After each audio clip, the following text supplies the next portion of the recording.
amiga, meu amigo, para o criador de conteúdo, se você for depender só da publicidade, não dá. Então, minha amiga, meu amigo, eu peço a você que apoie o Blog da Cidadania se puder, se você tiver recurso. Só peço a você que tenha paciência com esses minutinhos. Eu tenho que deixar o vídeo aqui para que as pessoas que vão chegando, que não conhecem o canal, vejam este vídeo. Se você já viu, pula o código Pix, o QR Code, aqui na tela. Eu quero agradecer muito ao Eduardo Guimarães, ao Blog da Cidadania. O Eduardo tem o Blog da Cidadania, que é um blog muito importante, que tem milhares de seguidores, já prestou grandes serviços. Eduardo, eu queria dizer para você o seguinte: você sabe que amigo a gente escolhe. E pessoa de caráter como você, ao longo desse tempo que nós nos conhecemos, qualquer coisa que você precisar, você pode contar comigo, que eu serei parceiro nessa luta também. O Prêmio IBEST 2025 de melhor canal de política tem já mais de 30, cerca de 30 escolhidos, e vários canais conhecidos de direita e de esquerda disputam o prêmio. O Blog da Cidadania, excluindo os que passaram automaticamente para este ano por terem ficado entre os 5 mais votados ano passado, no ranking dos que vão disputar, o Blog da Cidadania está em primeiro. O que é ruim é um canal de direita, não é? Porque todos os canais de direita estão subindo forte. Você pode ver que onde tem a setinha para cima, verdinha, é canal de direita, só canais de direita. Os canais de esquerda, praticamente todos estão indo para baixo ou estagnados. Então aí, se você puder, vote no iBest, no Blog da Cidadania, e o link está na descrição do vídeo. Muito obrigado. Boa tarde, senhoras e senhores. Hoje é 11 de maio de 2025, Dia das Mães. São 18 horas e 30 minutos. Minha amiga, meu amigo, eu tenho dificuldade de acreditar no que eu vou dizer para você. Eu mesmo tenho dificuldade de acreditar. Sabe qual é a próxima do bolsonarismo? Após a Câmara dos Deputados tentar anular toda a ação contra a trama golpista no STF, todo o inquérito do golpe, usando o deputado Alexandre Ramagem, anulando a ação penal contra ele para tentar anular toda a trama do golpe. Adivinha, minha amiga, o que é que essa gente fez? Eles simplesmente agora, por iniciativa do filho 03, o Eduardo Bolsonaro, que está foragido nos Estados Unidos, querem usar, sabe quem, para fazer a mesma coisa? A Carla Zambelli. Eles querem usar a Carla Zambelli como usaram o Alexandre Ramagem, não para anular o inquérito do golpe, porque ela não está no inquérito do golpe, mas para afrontar o STF. E dessa vez, se isso acontecer, o STF, sabe quem vai responsabilizar? Vai responsabilizar o Hugo Mota, porque se ele participar dessa palhaçada de novo, é porque ele está querendo encrenca. E o Hugo Mota deveria pensar que ele não tem toda essa possibilidade de agir como se estivesse pairando acima de todo o quadro político brasileiro. O Hugo Mota tem muito esqueleto no armário, mas vamos ver como é que ele vai se comportar. E aí o presidente Lula tem que ficar muito esperto com esse sujeito do lado dele.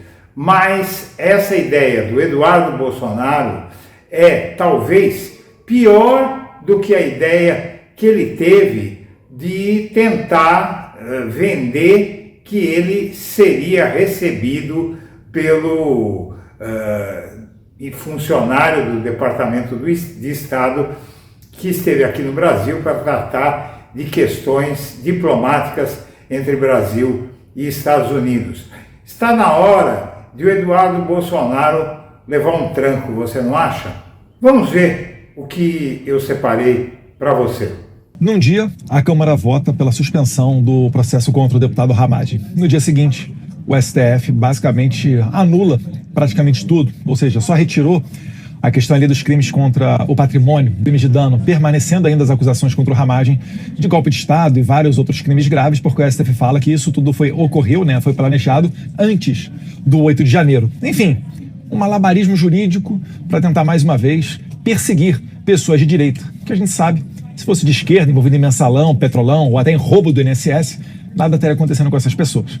Porém, o importante da gente destacar, e eu já começo a escutar por aí, é como que o Hugo Mota colocou em votação essa situação, que em tese desagrada ao STF, sendo que o Hugo Mota está sofrendo forte pressão, né, dizendo que ele estaria sob ameaça de Alexandre de Moraes e por isso não colocaria a anistia adiante. Bem, o que é verdade ou não pouco importa. O fato é que 315 deputados votaram pela suspensão do processo criminal contra o Alexandre Ramagem. E aí, para a Câmara de fato mostrar que não se tratou de um jogo combinado e realmente colocar adiante uma pauta que o Alexandre de Moraes não deseja de maneira nenhuma, o ideal é colocar em votação o projeto de lei da anistia, que inclusive já tem o apoio, já assinaram um requerimento de urgência mais de 300 parlamentares. E normalmente quando se assina um requerimento de urgência é porque aquele projeto vai entrar na pauta, que muitas das vezes também é definida através do colégio de líderes. Não é uma vontade única e exclusivamente do Hugo Mota. Então ele já tem até o argumento para falar o seguinte: olha, não sou nem só eu que estou decidindo, usando meu poder de agenda para pautar esse projeto de lei da anistia. Existem aqui, né, mais de 300 deputados, tantos líderes, apoiando essa iniciativa. E se quiser mandar um recado para o STF, também poderia ser votada a suspensão, né, do processo contra a deputada Carla Zambelli.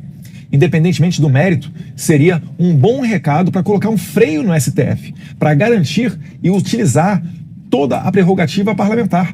Porque se está na Constituição é porque isso existe por algum motivo.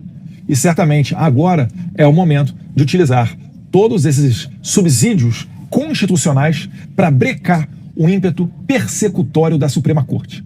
Então, que Deus ilumine os parlamentares e que a gente não permita, mais uma vez, um ministro do STF ou algumas poucas autoridades querendo dizer o que um Congresso eleito por todo o povo brasileiro, eleito por quase 200 milhões de pessoas, tem ou não que fazer. Quem quer ter o poder de um deputado e um senador, basta se candidatar, ir na rua, pedir o voto, né? Porque isso daí é ralado, e aí vai lá e faz. Um artigo que vem a calhar para essa besteira que esse sujeito falou. É o seguinte, eu escrevi, na verdade o título do artigo é "Não é uma questão de número".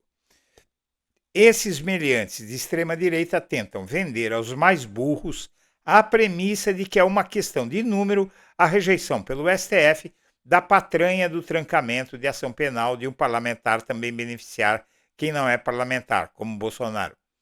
Ei, gado burro, não importa se foram 315 votos do Legislativo e 5 do Judiciário. Os agentes são apenas 2, os poderes Legislativo e Judiciário. O que o bolsonarismo tenta esconder é que o Supremo existe justamente para dizer que leis o Legislativo cria cabem na Constituição ou não. É um tribunal constitucional. Mas aguardem Sóstenes, Ramagem e companhia. Flávio Dino está investigando as emendas roubadas no orçamento secreto. A investigação vai chegar aos 315 e a vocês também. Pois é isso aí. A turma do STF formou maioria para, na verdade não é maioria, agora por unanimidade, o STF condenou a Carla Zambelli a 10 anos de prisão em regime fechado inicialmente. Então, 1/6 dessa pena vai dar quase 2 anos trancafiada e perdendo mandato, pagando uma multa de 2 milhões de reais por ter invadido o sistema do CNJ. Vamos ver aqui só no primeiro parágrafo o que foi que essa mulher fez.